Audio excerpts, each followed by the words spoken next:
Shalom, selamat pagi. Ya, ini ibadahnya jam 6, jadi masih dingin semua ya. Shalom. Ya, puji Tuhan, mari kita berdoa. Terima kasih Bapak yang baik. Bersyukur buat kasih karunia Tuhan dalam setiap kehidupan kami. Pagi hari ini kami ada boleh bersama-sama dengan seluruh umat-Mu. Kami datang untuk menerima impartasi daripada Tuhan. Dan biarlah firman-Mu yang berbicara buat kami semakin meneguhkan hidup kami. Untuk kami terus boleh berjalan di dalam rencana dan kehendak Tuhan. Berbicara buat kami Tuhan. Dan biarlah roh hikmat dan wahyu menolong kami. Bukan hanya memahami, mengerti. Tapi kekuatan ilahi yang menolong kami. Untuk kami boleh melakukan kebenaran firman-Mu. Terima kasih Bapa yang baik. Berfirman, berbicara buat kami. Dalam nama Tuhan Yesus, haleluya. Amin, amin. Puji Tuhan, sekali lagi shalom. Tema sepanjang bulan ini kita bicara tentang exalting the lowly atau meninggikan yang rendah. Sebuah tema mungkin dalam setiap kehidupan kita ketika kita bicara tentang kebenaran firman Tuhan, sesuatu yang sangat jarang dibicarakan sebab semua orang saya percaya bahwa membutuhkan, menginginkan untuk mendapat sebuah penghargaan atau ditinggikan oleh orang lain. Ada banyak orang sangat marah. Bahkan dia kemudian mengalami depresi ketika dia mengalami sebuah tekanan, direndahkan, diremehkan dan tidak dianggap oleh orang. Dan itulah sebabnya banyak orang berusaha dengan dirinya, apapun yang mau dia kerjakan, satu tujuan dia ingin menunjukkan siapa dirinya supaya mendapat pengakuan di tengah-tengah masyarakat, supaya mendapat tidak lagi direndahkan, tidak diremehkan oleh orang lain. Berusaha banyak hal. Kalau saudara lihat di media sosial, saudara lihat bahwa usaha-usaha ini dilakukan tujuannya untuk membuat penghargaan terhadap diri sendiri. Namun firman Tuhan mengajar kepada setiap kita bahwa Tuhan akan meninggikan yang rendah. Apa artinya? Kita mau belajar bersama-sama saudaraku pagi hari ini. Firman Tuhan katakan ia menurunkan orang yang berkuasa dari tahtanya dan meninggikan orang yang rendah. Saudaraku, orang yang rendah atau orang yang rendah hati, saudara, kita akan belajar bersama-sama. Menurut diksionari yang saya pelajari, saudara, dari kata tapeinos, saudara ya. Yang pertama saya simpulkan ada 5 pengertian dari kata tapeinos ini. Yang pertama, rendah hati bukan sesuatu keadaan, melainkan tindakan yang dihasilkan dari mentaati kehendak Tuhan. Jadi rendah hati itu bukan suatu keadaan. Misalnya gini, saudaraku ya. Jangan saya ditunjuk singer, enggak mau saya, yang lain saja. Saya enggak bisa apa-apa gitu. Padahal kalau didengar, kalau lagi nyanyi di kamar mandi, suaranya merdu banget saudaraku. Tapi ayo melayani, enggak, saya enggak bisa apa-apa, biarkan saya di balik layar saja. Ya kan? Ada berita buruk buat saudara yang suka bilang bahwa saya di belakang layar aja. Kalau kembrekan layar itu yang berbahaya saudaraku ya. Jadi saudaraku kita pikir, wih orang ini rendah hati banget ya. Ditunjuk ini enggak mau, ditunjuk itu enggak mau. Saudaraku dikasih Tuhan, itu bukan orang yang rendah hati. Sebab firman Tuhan katakan dari kata tapeinos ini, orang yang rendah hati itu adalah bukan keadaan yang seperti tadi yang saya sampaikan, tapi tindakan yang dihasilkan dari mentaati kehendak Tuhan dengan apa? Menyerahkan hak pribadi guna memenuhi panggilan Tuhan. Nanti kita belajar bersama-sama karena dari 5 hal ini kemudian akan saya bagi 3 hal untuk kita belajar bersama-sama. Yang kedua saudaraku, yaitu mempercayai dan kebergantungan kepada Allah. Saudara, orang yang percaya dan bergantung kepada Tuhan, dia menyadari bahwa kekuatannya tidak ada apa-apanya, kemampuannya tidak seberapa. Dia selalu mengandalkan Tuhan dalam hidupnya. Inilah orang yang disebut dengan rendah hati yang akan ditinggikan Tuhan. Yang ketiga, mengalami pertobatan atau hati yang mudah mengalami pertobatan. Ada banyak orang sangat susah untuk mengakui sebuah kesalahan. Di tempat kami di GBI Rock Jember ada sebuah hal yang kami lakukan setelah selesai ibadah. Untuk semua pelayan-pelayan Tuhan, namanya evaluasi. Evaluasi bukan untuk menghakimi, tapi untuk membuat sebuah kesadaran dalam diri kita waktu kita melayani, hal-hal apa yang harus diperbaiki. Saudara, untuk menemukan kesalahan pribadi itu sangat sulit, tapi untuk menemukan kesalahan orang lain itu sangat mudah. Makanya ada sebuah pepatah begini, kuman di seberang lautan tampak, gajah di pelupuk mata tidak kelihatan. Ya. Kita sangat mudah menghakimi orang lain tanpa kita bisa menemukan apa yang harus kita perbaiki dalam diri kita. Nah, kemudian yang keempat, kerendahan hati bukan karena keharusan. Bukan kewajiban, oh kamu harus rendah hati. Bukan kewajiban seperti itu, melainkan hasil dari ketaatan dan pengabdian kita kepada Allah.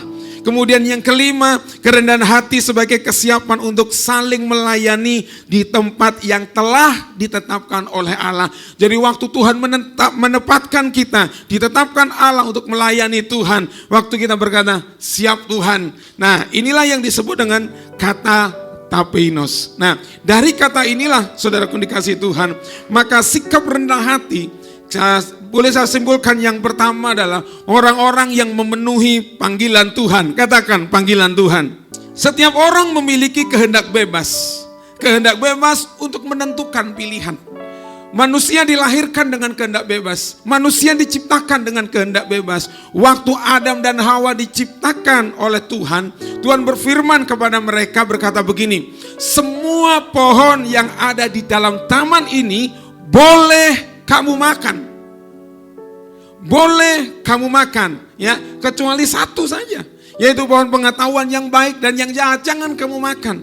Saudaraku, Tuhan menciptakan manusia serupa dan segambar dengan Allah, karena disitulah ada kehendak bebas di mana Tuhan tidak bisa intervensi di situ.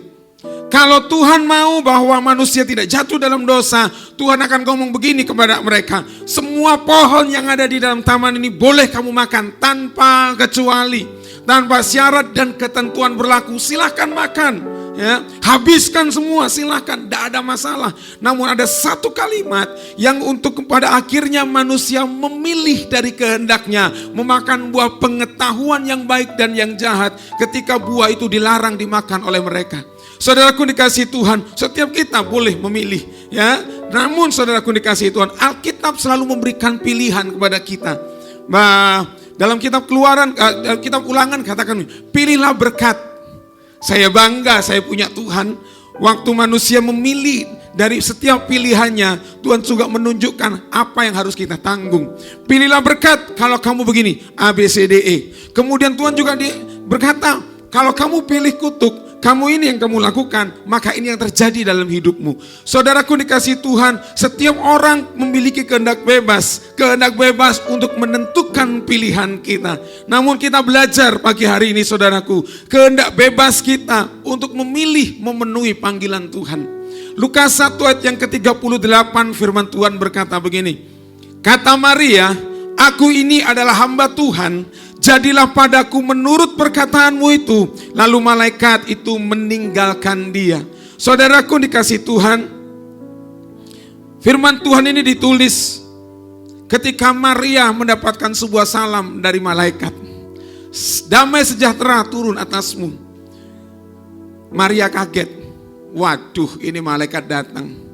Mau apa ini ya? Gitu ya. Karena zaman dulu kalau didatangi malaikat Tuhan, mesti pilihannya ada dua, dapat berkat atau dapat kutukan gitu karena sebuah kesalahan. Maria datang, ini apa ini?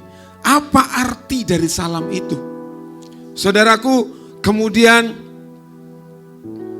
malaikat ini ngomong sama Maria, kamu akan mengandung dari Roh Kudus dan kamu akan melahirkan seorang anak laki-laki dan hendaklah engkau menamai dia Yesus. Maria ngomong begini, gimana mungkin?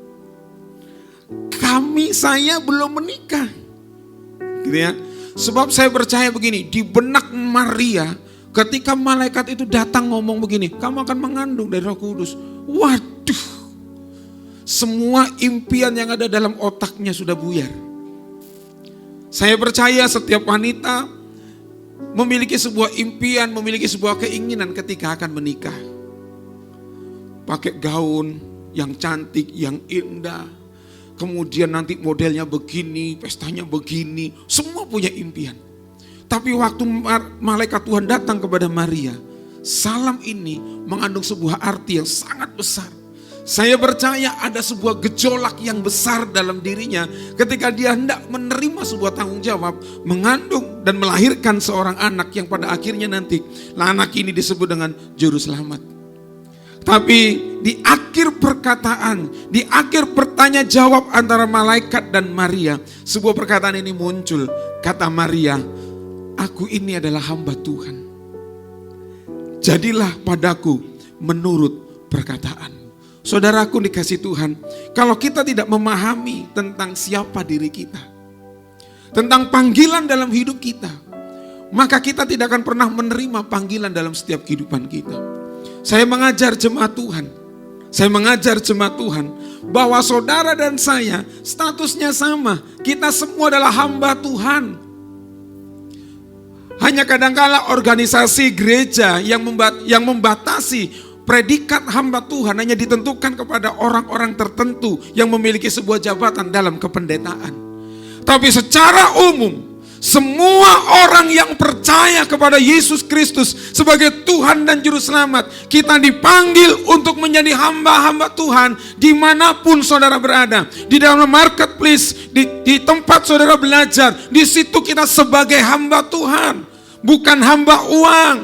Itu bedanya. Nanti kita belajar bersama-sama. Ketika Tuhan memanggil saudara dan saya sebagai hamba Tuhan, maka sebuah integritas. Saudara sudah diajar di tempat ini tentang value, tentang nilai kita. Light, salah satunya adalah integritas. Ada berapa banyak orang tidak memiliki sebuah integritas yang kuat karena mereka tidak mengerti sesungguhnya siapa dirinya. Berdagang dengan curang, melakukan pekerjaan dengan curang, semua dilakukan karena mereka pikir begini, dunia sekarang menuntut sebuah hal yang harus kita melakukan kecurangan.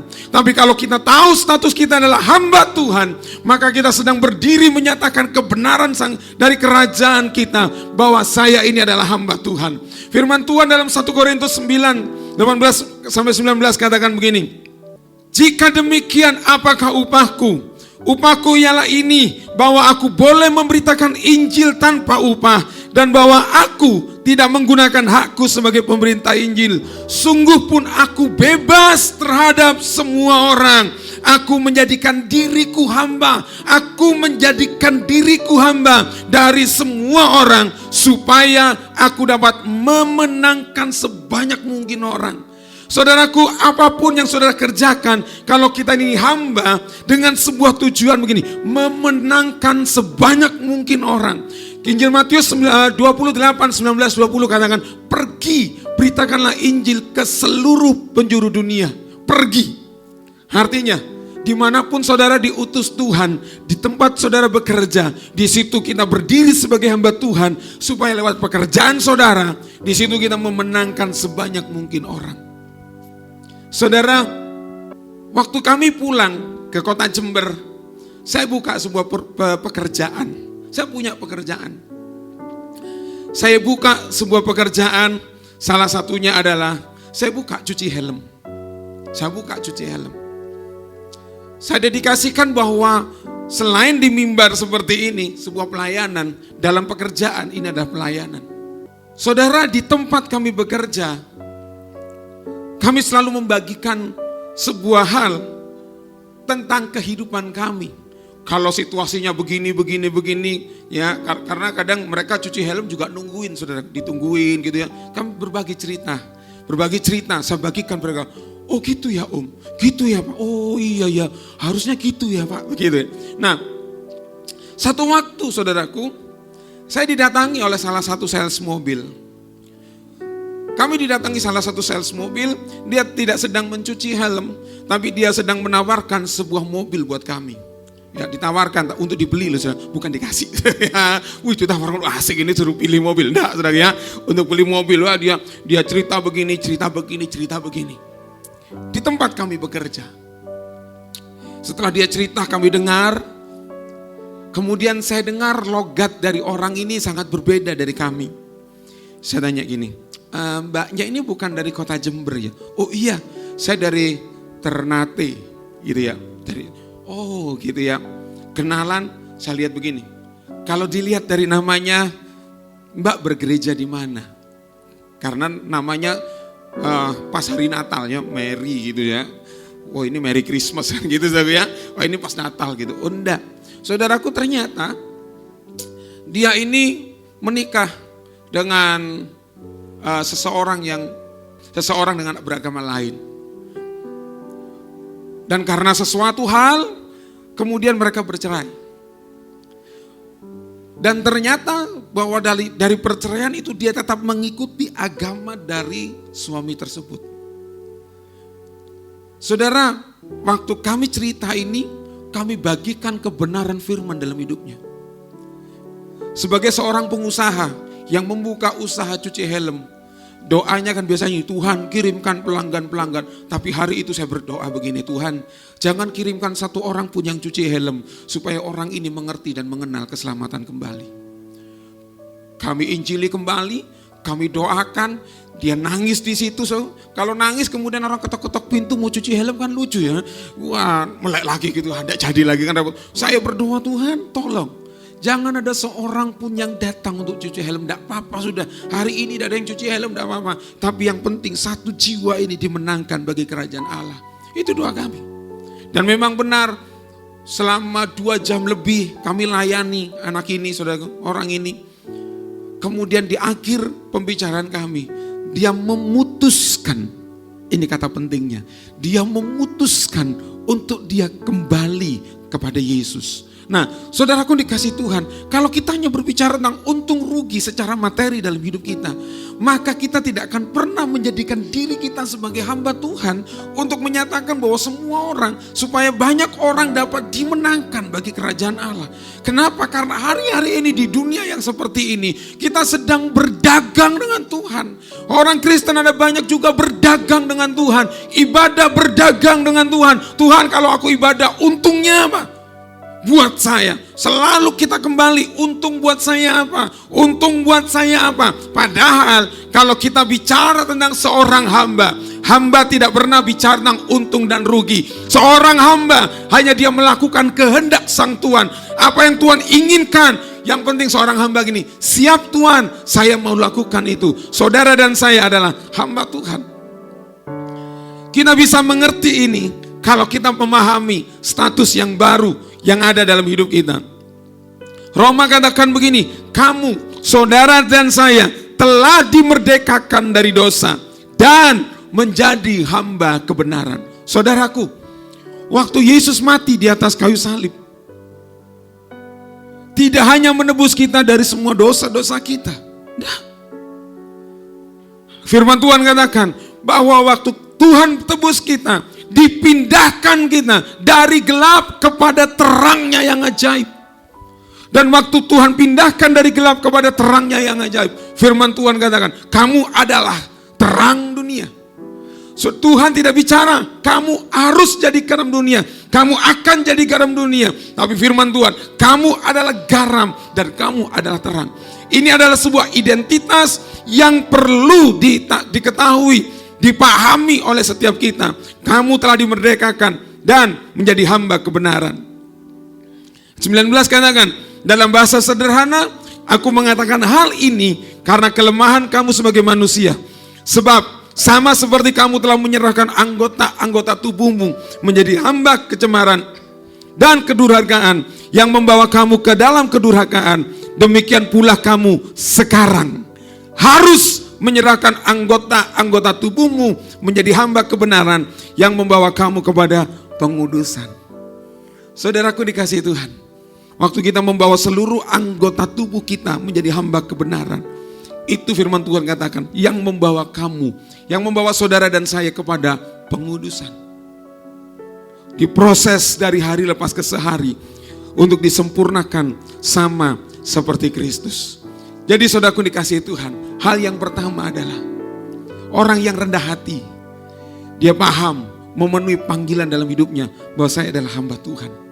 Seperti Maria berkata, aku adalah hamba Tuhan.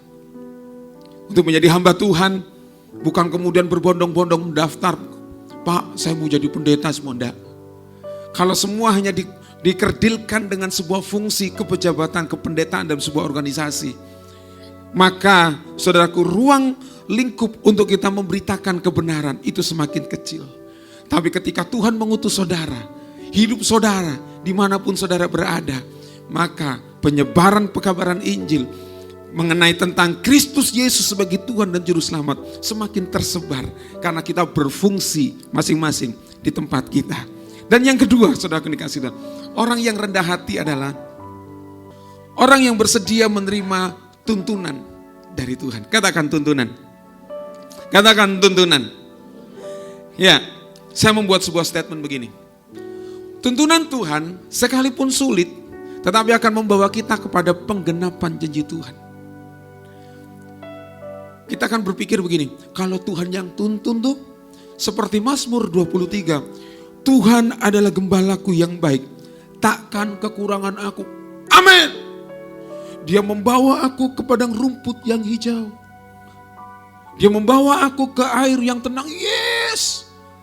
Kenceng. Tapi ketika dia ngomong begini, dan dia menuntun aku di lembah kekelaman. Tenang Tuhan. Nggak enak di dalam lembah kekelaman. Kan gitu. Tuntunan Tuhan sekalipun sulit akan membawa kita kepada penggenapan janji Tuhan. Berita baik buat setiap saudara. Kalau saudara mengikuti tuntunan Tuhan dan saudara merasa gini, kok begini ya? Berarti saudara pada jalan yang tepat. Nanti saya akan bagikan ya. Firman Tuhan berkata dalam Yesaya 55 ayat 8, kenapa kok sulit? Karena katakan begini, sebab rancanganku, rancangan Tuhan bukan rancangan kita. Dan jalan Tuhan bukan jalan kita. Demikian firman Tuhan. Ini perbedaannya. Tingginya dari langit dan bumi, demikian tingginya jalanku dari jalanmu, dan rancanganku dari rancanganmu. Perbedaannya adalah langit dan bumi, antara rancangan Tuhan dan rancangan kita. Kita tidak akan mengerti tentang tujuan hidup kita. Makanya Tuhan kasih firman Tuhan, makanya Tuhan kasih Alkitab. Baca Alkitab supaya kita mengerti rancangan-rancangan Tuhan, jalan-jalan Tuhan dalam setiap kehidupan kita. Tuhan kasih ini, tapi waktu kita mengikuti tujuan Tuhan, waduh, kok begini ya Tuhan? Kok begitu ya? Pertanyaannya begitu banyak. Pertanyaannya begitu banyak. Saudaraku dikasih Tuhan, sulit, tapi kita akan memenuhi janji Tuhan. Waktu Tuhan membawa bangsa Israel keluar, saudara lihat ini. Oke. Perhatikan tulisan yang kuning. Sebab itu aku turun melepaskan mereka dari tangan orang Mesir. Tuhan menuntun mereka keluar dari negeri Mesir ke suatu negeri yang baik. Ya, bahwa negeri yang dijanjikan kepada bangsa Israel, negeri yang baik, negeri yang luas, suatu negeri yang berlimpah susu dan madunya. Negeri yang luar biasa, negeri yang luar biasa, saudaraku dikasih Tuhan. Kaya raya, memakmurkan, ini negeri yang dijanjikan Tuhan. Namun saudara lihat begini, Firaun membiarkan bangsa itu, Allah tidak menuntun mereka. Katakan ini, perhatikan kata menuntun. Sekali lagi perhatikan kata menuntun. Allah tidak menuntun mereka melalui jalan ke negeri orang Filistin. Walaupun jalan ini paling dekat. Manusia lebih suka shortcut, tapi Tuhan suka dengan proses. Dia tidak pintas dengan jalan yang dekat. Sebab Allah berfirman, jangan sampai bangsa itu menyesal apabila mereka menghadapi peperangan sehingga mereka kembali ke Mesir. Tetapi Allah menuntun bangsa itu melalui jalan memutar di padang gurun menuju laut Tebrau dengan barisan teratur. Orang Israel berangkat dari tanah Mesir. Saudaraku dikasih Tuhan, Tuhan tuntun mereka. Jadi waktu bangsa Israel ada di padang gurun, itu bukan kemauan orang Israel. Tuhan yang tuntun mereka. Waktu bangsa Israel ketemu di depan adalah laut Tebrau, di belakang adalah pasukan Mesir. Itu Tuhan yang tuntun mereka. Sekalipun orang Israel ngomong begini, Musa, di Mesir itu tak kasih tahu ya Musa, kuburan banyak. Ngapain lu bawa kami di sini supaya kami mati di laut? Karena mereka sedang dikejar-kejar oleh tentara Mesir. Tuhan ngomong begini, yang ada di tanganmu apa? Tongkat. Angkat tongkatmu dan pukul ke laut. Laut terbuka. Wih saudara, siapa yang tidak suka mujizat? Lihat mujizat laut terbelah. Wow, keren. Lautnya terbelah, mereka jalan di tengah-tengahnya. Saudaraku dikasih Tuhan, pada waktu mereka sampai di seberang, dengan mata mereka sendiri mereka melihat perbuatan Tuhan yang dahsyat. Tuhan kubur tentara Mesir di tengah laut. Mereka nyanyi, ku menang, oh haleluya, loncat-loncat. Kenapa? Mereka lihat kemenangan yang besar. Tapi Tuhan tetap tuntun mereka berjalan di padang gurun. Waktu mereka jalan di padang gurun, ketemu air. Mereka ngomong gini, ih kami haus nih, di padang gurun haus nih. Ketemu air, mereka minum, pahit. Musa lagi ngomel lagi sama Musa. Tapi Tuhan ngomong gini, lempar sebatang kayu. Air itu tidak jadi lagi tawar, tapi manis. Diminum mereka senang. Dan sepanjang perjalanan mereka di padang gurun, ketemu kesulitan demi kesulitan. Kesulitan demi kesulitan mereka hadapi. Tapi ketika Tuhan tuntun mereka, selalu ada jalan keluar yang Tuhan sediakan. Saudaraku dikasih Tuhan, kita harus memiliki sebuah keberanian untuk mengikuti tuntunan Tuhan dalam hidup kita. Manusia merasa lebih pintar dengan mengetahui jalannya. Sehingga seringkali kita berontak terhadap pimpinan Tuhan. Kita merasa bangga kita sudah tahu banyak hal. Saudara, waktu kami kembali ke kota Jember, kami hanya mengikuti apa yang Tuhan mau. Ikuti. Dan pada satu waktu kami bergabung dengan sebuah gereja lokal di Jember. Begini dan begitu. Kemudian tahun 2009 akhir, karena ada banyak hal, kami mulai tidak sejahtera, kami berdoa sama Tuhan. Tuhan, kami minta rumah, ya artinya rumah rohani buat kami. Kami minta rumah Tuhan. Kemudian lewat istri saya, Tuhan menunjukkan sebuah penglihatan, sebuah tempat. Sekali lagi, sebuah tempat. Ini rumahmu. Istri saya tanya sama saya, yang aku tadi waktu doa, Tuhan tunjuk ini. Gini masuknya begini, di dalamnya begini. Kemudian saya ingat gini, loh itu kan gedung batalion yang ada di Lumajang. Karena tahun 2000 kami, kalau saya panggilnya Sinyo, kami dengan Sinyo dan rombongan, kami pernah ada sebuah kegerakan anak muda dari gereja ini, dari kota Blora ini. Sampai kepada ujung Jawa Timur, sampai ke Tanggul, dan kemudian kita ada di Lumajang. Kita pelayanan di sana. Waktu itu gereja ini yang kami kenal di situ, oh gereja ini. Kemudian saya ngomong sama adik saya, karena adik saya punya pelayanan pelajar di kota Lumajang. Coba minta tolong, gereja yang di situ itu gedung tentara itu gereja apa sekarang? Adik saya pulang laporannya tidak lengkap. Iya ada gereja di situ. Sampai sekarang ada gereja. Gereja apa? Apa ya gerejanya? Rock apa gitu ya. Dia ngomong gitu. Nah, saudaraku dikasih Tuhan. Singkat cerita, kami kemudian ketemu dengan seorang hamba Tuhan. Kami minta peneguhan dari Tuhan. Tuhan, karena saya tahu begini. Karena kami punya prinsip. Kalau memang sudah Tuhan tunjukkan. Kalau sudah Tuhan bilang begini. Apapun resikonya kami harus tempuh. Kami datang ke seorang hamba Tuhan, kami cerita begini dan begitu, saudaraku dikasih Tuhan. Hamba Tuhan ngomong gini, tiba-tiba ngomong aja gini, kamu dari Jember ke Lumajang itu berapa lama? Ya tergantung berangkat jam berapa, tapi secara kilometer kurang lebih 70 kilometer. Oh dekat, kamu ke Lumajang aja. Di sana ada Koh Latif yang menggembalakan begini.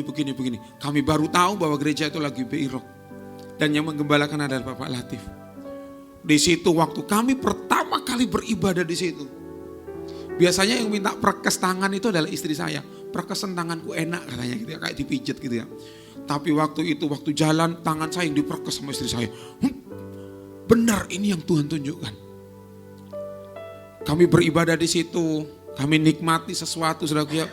Kemudian kami memutuskan singkat cerita untuk kami berjemaat di situ.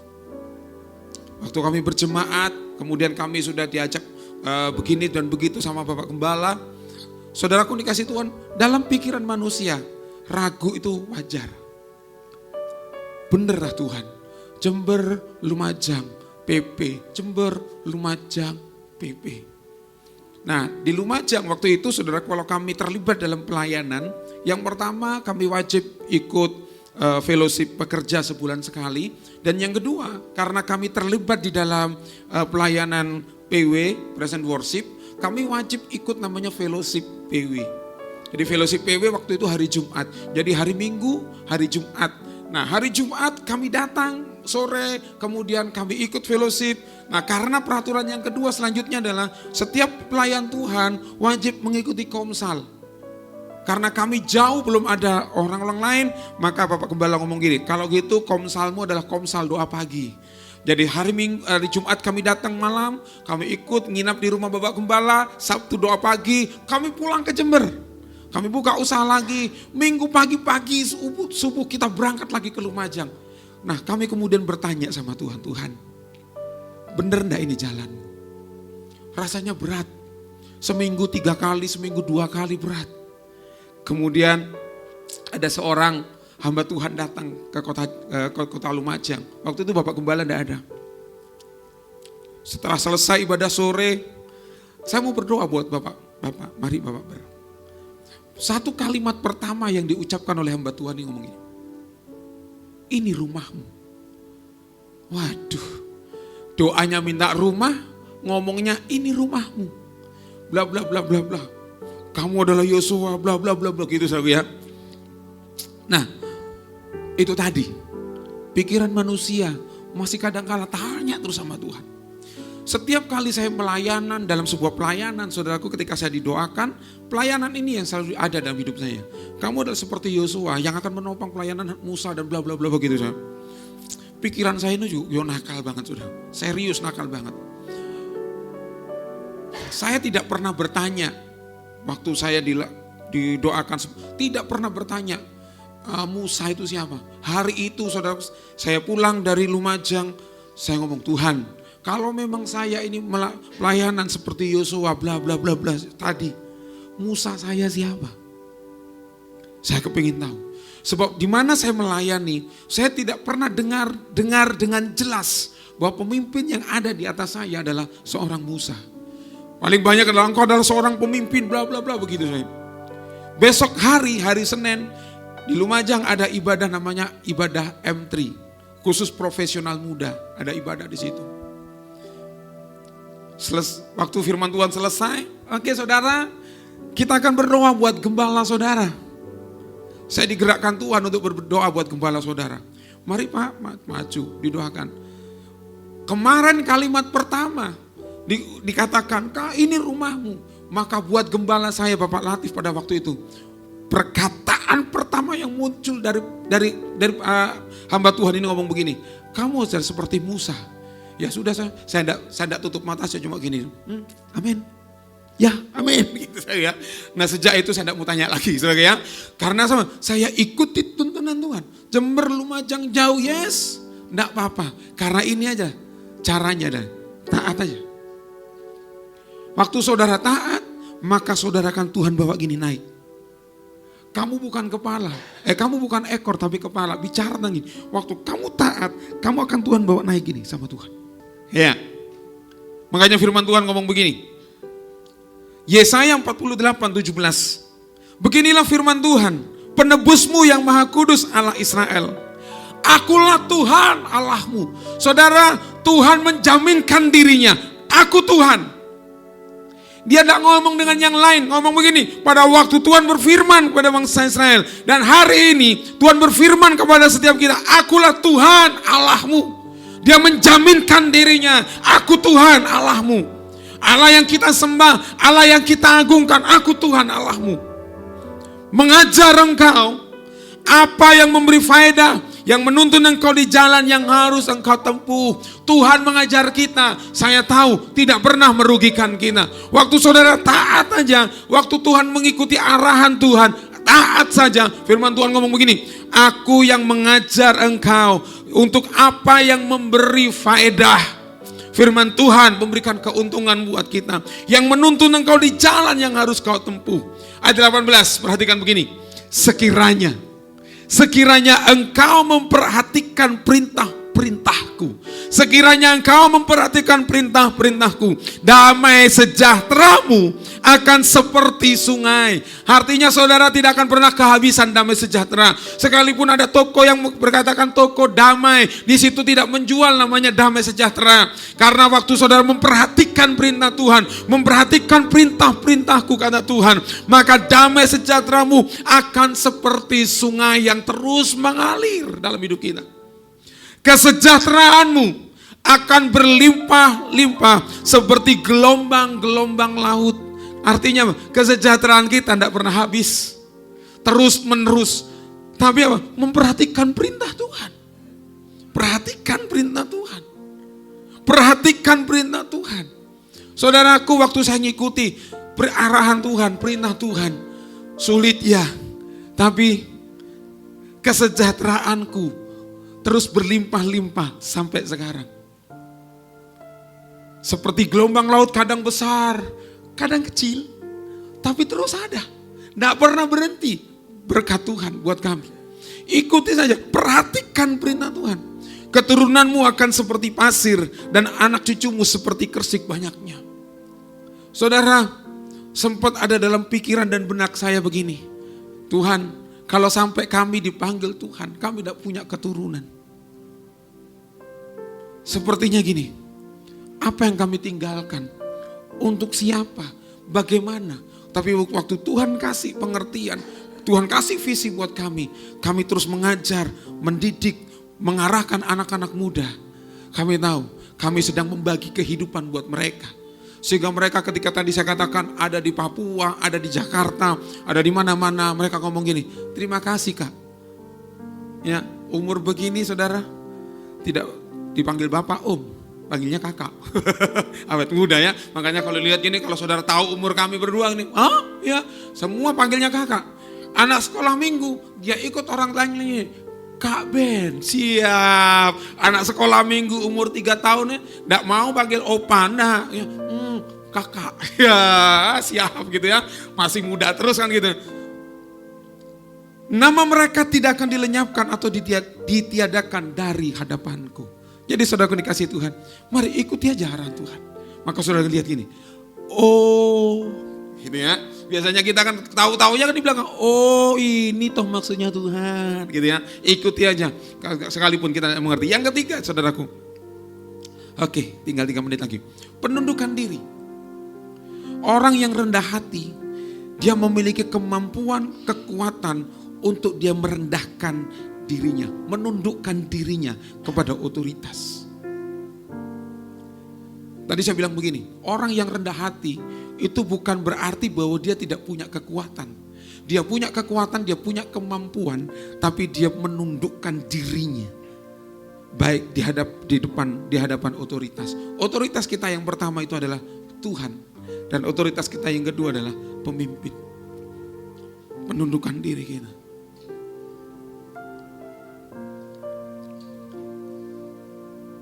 1 Petrus 5 ayat 1-6 katakan begini. Aku menasehatkan para penatua di antara kamu. Aku sebagai teman penatua dan saksi penderitaan Kristus, yang juga mendapat bagian dalam kemuliaan Allah yang dinyatakan kelak. Gembalakanlah kawanan domba Allah yang ada padamu. Jangan dengan paksa, tetapi dengan sukarela sesuai dengan kehendak Allah. Dan jangan karena kamu mencari keuntungan, tetapi dengan pengabdian diri. Moto dari gereja kita adalah, we help you to fulfill your destiny. Ini moto. Bahwa setiap orang, siapa we? We itu adalah setiap orang yang ada di dalamnya. Saling menolong untuk menemukan masing-masing orang tujuan dari hidupnya. Nah, kembali kepada tujuan Allah memanggil kita. Menemukan panggilan Tuhan dalam hidup kita. We help you. Dan kita semua adalah dalam satu kawanan, saudaraku. Menggembalakan kawanan itu bukan dengan paksa, tapi dengan sukarela, sesuai dengan kehendak Allah. Dan jangan karena mau cari keuntungan, tetapi dengan pengabdian diri. Jadi kalau saudara terlibat dalam pelayanan di tempat ini, kita tidak sedang mencari sebuah keuntungan. Namaku nanti terkenal naik, nanti begini. Nah, Tapi kita pengabdian untuk apa? Menggembalakan kawanan domba yang dipercayakan oleh Tuhan. Pertanyaan ini muncul ketika Yesus datang kepada Petrus, apakah engkau mengasihi aku? Kalau hari ini, pagi hari ini Tuhan datang kepada kita dan Tuhan tanya kepada kita, kamu mengasihi aku enggak? Kita kan selalu ngomong ini, Tuhan, aku mengasihi engkau. Aku mengasihi engkau Yesus. Gitu ya, wow. Tuhan, aku mengasihi engkau. I love you Lord. Waktu Petrus ngomong aku mengasihi engkau, Yesus enggak ngomong gini, I love you too. Enggak. Yesus ngomong begini, gembalakanlah domba-dombaku. Yang kedua, Petrus, kamu ngasih aku enggak? Tuhan, I love you. Aku mengasihi engkau. Tuhan enggak ngomong gitu, asik. I love you tuh enggak. Yang kedua ngomong ini, gembalakanlah domba-dombaku. Dan yang ketiga, Petrus, bener enggak kamu ngasih aku? Tuhan, belahlah dadaku. Akan kau lihat, aku mengasihi engkau. Yesus ngomong gini, gembalakanlah domba-dombaku. Artinya waktu kita berkata, Tuhan, aku mengasihi engkau. Tuhan sedang libatkan saudara dan saya untuk terlibat dalam sebuah penggembalaan dalam sebuah kawanan domba Allah. Untuk supaya setiap orang menemukan destiny kita masing-masing. Kita tidak sedang berdiri sendiri seorang dengan yang lain. Tapi kita bersama-sama. Untuk ini, semua orang menemukan Yesus dalam pribadinya. Gembalakanlah. Dari kata gembalakanlah domba-dombaku. Kalau di Indonesia gembalakanlah domba-dombaku. Tapi dalam bahasa Inggris ngomong, kasih makan domba-dombaku. Kasih makan domba-dombaku. Artinya kita punya tanggung jawab yang sama untuk mengembalakan semua kawanan domba. Ya. Ayat 3, janganlah kamu berbuat seolah-olah kamu mau memerintah atas mereka yang dipercayakan kepadamu. Tetapi hendaklah kamu menjadi teladan bagi kawanan domba itu. Teladan itu bahasa Yunaninya tupos. Tupos itu, saudaraku, ada bekas luka yang sudah sembuh. Sehingga orang bisa lihat gini, oh orang ini pernah kecelakaan, tapi sudah tidak sakit lagi, tapi orang lihat bekasnya. Oh ini tupos, tanda. Tak. Nah teladan itu orang lihat gini, ini orang. Waktu mengalami perjumpaan dengan Tuhan, keren, aku mau ikut dia. Gitu ya, teladan. Jadi dia ada di depan dan dia lihat tanda itu ya. Menjadi teladan. Jadi masing-masing kita tidak lagi nuntut orang. Oh, pekerjanya gitu. Oh, yang itu begitu, yang ini begini. Tapi bagaimana dengan diri kita? Jadikan hidup saudara dan saya jadi teladan. Yang keempat, maka kamu apabila Gembala Agung datang, kamu akan menerima mahkota kemuliaan yang tidak dapat layu. Jadi waktu kita dipanggil Tuhan dan sabaslah hambaku, dan kita diberi namanya mahkota kemuliaan yang tidak dapat layu. Demikian juga kamu, hai orang-orang muda, tunduklah kepada orang-orang yang tua. Dan kamu semua rendahkanlah dirimu seorang terhadap yang lain. Sebab Allah menentang orang congkak, tetapi mengasihani orang yang rendah hati. Karena itu, rendahkanlah dirimu di bawah tangan Tuhan yang kuat, supaya kamu ditinggikannya pada waktunya. Saudara jangan pernah cari peninggian. Saudara jangan pernah, aku kok udah diangkat-angkat sih. Jangan cari peninggian dari orang. Ikuti aja arahan Tuhan. Ikuti apa maunya Tuhan. Tuhan akan bawa engkau naik. Saya tidak pernah bermimpi dan saya tidak pernah bercita-cita untuk menjadi seorang gembala. Sebab saya tahu siapa diri saya. Ya, saya tahu kemampuan diri saya. Tapi waktu lewat Tuhan melalui pemimpin rohani saya Pak Latif. Ben, begini. Iya Pak, saya cuma iya aja. Iya Pak, siap. Siapa? Ya. Iya. Terus Tuhan bawa. Buat saya kalau hari ini saya menjadi seorang gembala, ini bukan pencapaian. Kalau ini bicara pencapaian berarti saya berhenti. Wah udah toh, udah manajer, mau apa lagi? Nah, ini bukan pencapaian. Tapi saya terus membuat diri saya, apa mau Tuhan? Terus Tuhan bawa. Terus Tuhan bawa. Dalam sebuah pelayanan tidak ada pencapaian. Tapi Tuhan terus bawa kita naik. Bukan untuk supaya kita ini bangga, bukan. Tapi semakin saudara bawa naik, tanggung jawab itu semakin ditambahkan. Ya kan? Jadi rendahkanlah dirimu di bawah tangan Tuhan yang kuat, supaya kamu ditinggikannya pada waktunya. Artinya ditinggikannya, Tuhan mengangkat kita bukan supaya kita menjadi tuan atas yang lain, tapi kita menjadi teladan bagi yang lain, untuk kita menjadi tim, untuk kita menggembalakan jemaat Tuhan. Jadi saudaraku dikasih Tuhan, sebagai penutup, mari saya undang semua bangkit berdiri dan kita baca bersama-sama firman Tuhan ini. Ya, kita baca bersama-sama dengan suara yang keras. 1, 2, 3. Sebentar, sama-sama ya. Baca dengan suara yang keras supaya tetanggamu yang sebelah dengar. Ya, 1, 2, 3. Ya. Ketika dikatakan pada hari ini, jika engkau mendengar suaranya, jangan keraskan hatimu. Kita mau belajar untuk terbuka dengan Tuhan. Tuhan ajar. Waktu Tuhan mengajar kita, Tuhan sedang memberikan kepada kita panggilannya. Aku memanggil engkau untuk sebuah tugas yang besar, menjadi hambaku, kata Tuhan. Terlalu kecil.